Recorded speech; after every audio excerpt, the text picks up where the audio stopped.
All right, guys, this is section 3.2 of Introduction to Criminal Justice. And today we're going to be talking a little bit about victimology, which is not exactly my expertise area. So forgive the briefness of this section. But first we need to talk about fear of crime. Okay? And we're going to tie this into the age at which people are most likely to be victims of crime. Okay? And what's really, really interesting here is the complete opposite of what you would think makes sense. Okay? So as you get older, your fear of crime increases dramatically, right? If, young adults, late teens, early 20s, very little fear of crime. Elderly, 70, 80 years old, huge. Oh man, we're totally afraid of crime and criminals are coming to get us. But when you look at who's actually a victim of crime, it goes the exact opposite way. When you're young, you have a really high chance of being a victim of a crime, and as you get older, that chance gets lower and lower and lower and lower. So why the difference? Why does fear of crime rise as your actual likelihood of becoming a victim plummets? I would go back to section 3.1 where we talked about the media, infotainment, and the media has a vested interest in driving up fear of crime, okay? So for instance, the media in the last 20, 25 years has caused a fear of crime to rise, right? But what has actually been happening to crime in the last 25 years? It's been plummeting. It's way down. Crime in the United States reached a peak in the mid-90s, and it's been going down really nicely, steadily ever since. But at the same time, fear of crime is rising because the news and TV shows and the talking heads all tell us that we need to be afraid of crime, which is ridiculous. Like we're safer now than we have been at any point in most people's living memory. But there you go. So just like I talked about in I think the first section, men and women their crime rates are converging, right? So as men are getting less and less criminal in the last 25 years, women are actually getting a little bit more criminal over the last 25 years. Same thing with victimization, okay? It's men are getting less and less, slightly less and less likely to become victims of crime. Women are becoming more victims of crime over the past few decades. Why is that? Well, a lot of it has to do with the fact that feminism is winning, which is a great thing, right? I love the idea of treating women equally, socially, politically, and economically. But the small downside to that is that means women are going out more. They're having jobs outside the home more. They're going to bars more. They're going to clubs more.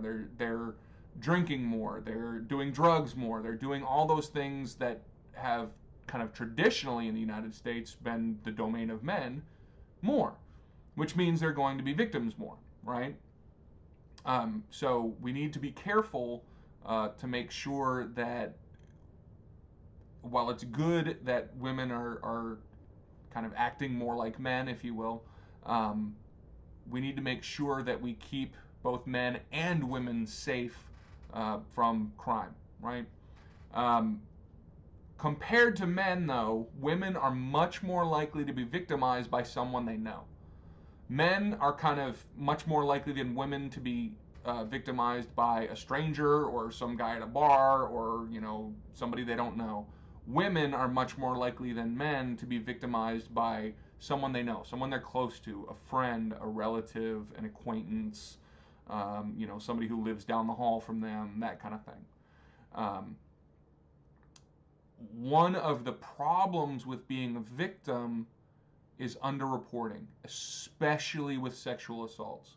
Sexual assaults are a crime that it is very, very, very traumatic to talk about, whether you're talking about it with a friend, a relative, or even worse, the police, right? So because of that, there is a big underreporting problem with sexual assaults with both men and women. And thankfully, they're taking some concrete steps recently to try to make that easier, to try to take some of the stress and the shame and the really negative emotions that come with reporting a sexual assault.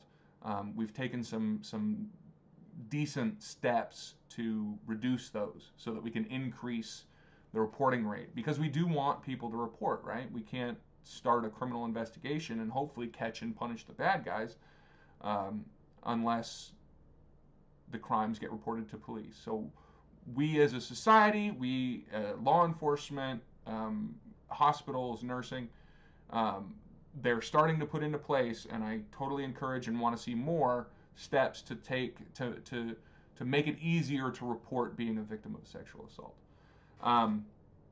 The victimization rate for racial groups is very similar to the offending rate for different racial groups, right?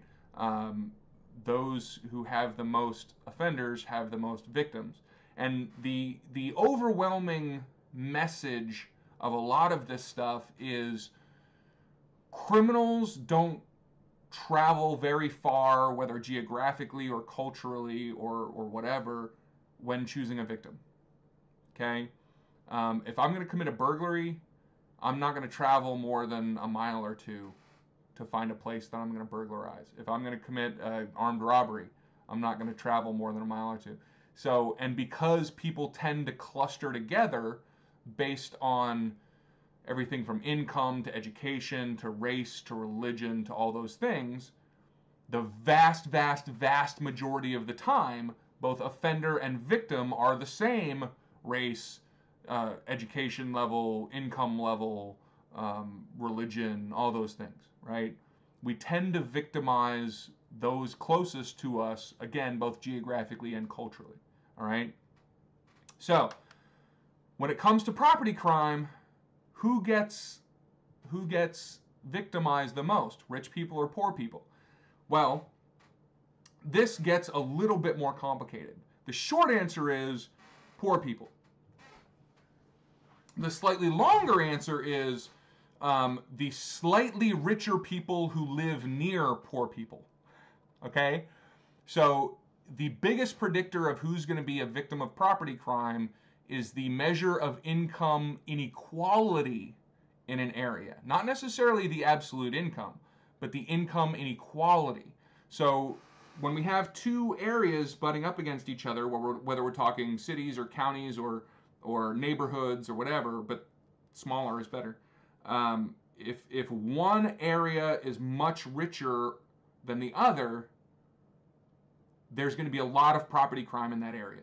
If both areas are poor, both areas are middle class, or both areas are rich, very little crime. But when one area is richer than the other, then you're going to see a lot of property crime, okay? Because, again, people don't want to travel very far to commit crime. So if you have, a poor area way over here and a rich area way over here, they're not going to travel all that way to victimize the very rich people, even though that's where, the nice stuff is. I was about to say VCRs and then realized that would be a really terrible example of, I grew up in the 80s, forgive me. Gold jewelry and stuff. Like, rich people have all the nice stuff that the people want to steal. But again, they don't go far. So it's when you have a richer and poorer area very close to each other that we get a high amount of property crime. When they're physically disparate, or everybody's poor, everybody's middle class, everybody's rich, property crime goes way down. Okay, does that make sense? All right. So there are a few theories or there are a few thoughts or ideas about what happens to victims. The first one of those is displacement. Okay, and displacement basically says, look, if you have some kind of anti-crime measure and you go in and let's say, it's this one neighborhood. You go into that neighborhood and you do all kinds of, education about drugs and you start busting all the drug dealers, and you make sure that there are police cars all over that neighborhood at all time of day and night so that the drug users don't want to come into that neighborhood and buy drugs and all that stuff, you're going to see a huge drop in the drug crime rate in that neighborhood. But that doesn't mean you've actually reduced drug crime, because all you've done is reduce the drug crime in that neighborhood, and then it went out to the surrounding neighborhoods. Okay? So all those drugs are still being sold. All those drug users are still buying drugs. They're just not buying it in that neighborhood anymore. You've shifted the crime from one neighborhood to another. You haven't actually reduced it. You've just changed where it is geographically, right? This is called displacement. There are other things called victim precipitation theories, which essentially say, what do victims do to make themselves a victim, right? I'm not going to get into too much detail here, but it's basically talking about what people do in their normal life or their nightlife, or whether they do people lock their car doors when they leave their car, or do they act like an idiot and leave a car running when they run into the 7-Eleven just for 2 minutes? No. I don't care how quick you're going to be, never, ever, ever leave your car running outside of a convenience store, okay? That is a guaranteed way to get your car stolen. So it's about doing that thing, about what do victims do differently than non-victims, right? There are also what's called lifestyle theories. The most famous of these is routine activities. Routine activities is a really, really interesting theory about both offenders and victims. But what routine activities theory basically says is that for crime to happen, you need 3 things. You need a motivated offender, you need a suitable target, and you need a lack of guardianship. And when those 3 things come together in space and time, a crime is going to happen, right? So if you want to reduce crime, you reduce motivated offenders, you reduce suitable targets, you reduce the lack of guardianship, so increase guardianship, or you make sure that if those 3 things are going to exist, they don't exist in the same place at the same time, right? So basically what that means is normal everyday lifestyle, the things you do are going to dictate whether you are an offender or a victim. And they actually did a great study about this, where they looked at 911 calls in Minnesota. I think it was in Minneapolis, Minnesota. And they found some support for this, because basically it was the same places geographically that kept calling in calls to 911, right? And so it was basically the routine activities of what happened in those places created crime, okay? So people acted differently in those places than they did in other places. Not necessarily the same people acting differently based on place, but just the people who tended to congregate in these places were different kinds of people than the people who tended to congregate over in these other places. Does that make sense? Anyway. And then finally, we come back to our rational choice theory, which we've already talked about, where rational choice, when we look at it from a victim perspective, would say that the best thing you can do is what's called target hardening. Make yourself, in that pain-pleasure scale, right? You want to increase the pain of a bad guy making you the victim, right? And that could be anything from setting up cameras around your house, to locking doors, to carrying a gun, to whatever you can do to make yourself a less attractive target to the bad guys. Does that make sense? Okay. So, last thing we're going to talk about is we're just going to talk a little bit about the victims' right movement. So, in the 1960s, along with the civil rights movement that was working to try to get some equality for racial minorities and women and all those groups, slightly less popular, or slightly less known about, is at the same time there was this big movement about victims' rights. Okay, the victims of crime were not treated very well. Okay, there's a concept called secondary victimization, which means, okay, not only have I been a victim of a crime, whether it's a burglary, armed robbery, sexual assault, whatever, not only have I been this victim of a crime, but now in the process of reporting it and getting it through court and making sure that the person stays in prison for as long as they can stay in prison and all this stuff, I'm getting victimized again, right? The police treat me like crap, the judge treats me like crap, the prosecutor doesn't care what I have to say, right? And that's all incredibly damaging, emotionally and psychologically, to victims, and it really upset a lot of victims, right? So throughout the 1960s, and even continuing into today, there were just in 2018, there were a bunch of states that just passed a thing called Marsy's Law, which was about the rights of certain crime victims, to know what's going on, essentially.